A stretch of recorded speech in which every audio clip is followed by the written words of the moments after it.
To speak further on the amendment, I yield 5 minutes to my colleague, the representative from the state of Iowa.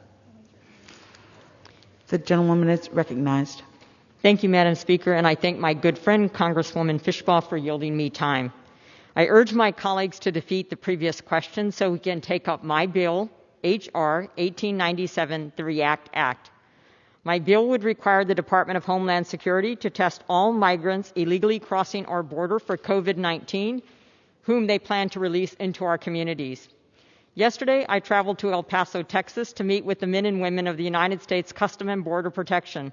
I saw firsthand the crisis they are facing and believe it is our job as Congress to do everything in our power to address it. CBP is currently encountering more than 3,000 migrants on average per day, which is rapidly approaching levels seen at the height of the 2019 crisis. To put this in perspective, President Obama's Secretary of Homeland Security, Jay Johnson, stated during his tenure that 1,000 apprehensions a day was considered a bad day. We are at more than 3 times that now, and on top of it, we continue to face a global pandemic. In February, CBP encountered over 100,000 migrants on the southwest border trying to illegally enter our country. This does not include those migrants who may have gotten away or evaded detection, some of whom may be positive for COVID-19. The Department of Homeland Security announced today that we are on track to encounter the highest number of migrants along the southwest border in the last 20 years. Seasonally, migration gets worse in the spring months of April and May, so we are likely to see these numbers increase over the coming months. Yesterday, I heard directly from the Border Patrol agents that few, if any, of the thousands of migrants we saw in CBP custody are being tested for COVID-19.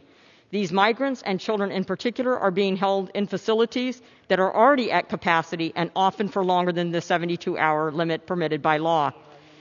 According to recent reports, as of March 8th, 185 migrants released into Brownsville, Texas, have tested positive for COVID-19. Border security and immigration is not an issue that only affects border states. It affects every community across the country. If the Biden administration continues to release these migrants, they will not stay in our border communities. Instead, they will travel to every state and without proper testing and quarantine, and they are likely to bring COVID-19 with them, and the communities to which they are transferred are unaware. As a physician and the former director of the Iowa Department of Public Health, I know that the COVID-19 pandemic is not yet over. We must ensure that any individuals the Biden administration insists on releasing into our communities do not have COVID-19. This is also why I support reinstating the PAUSE Act to prevent the introduction of new COVID-19 cases from Canada and Mexico.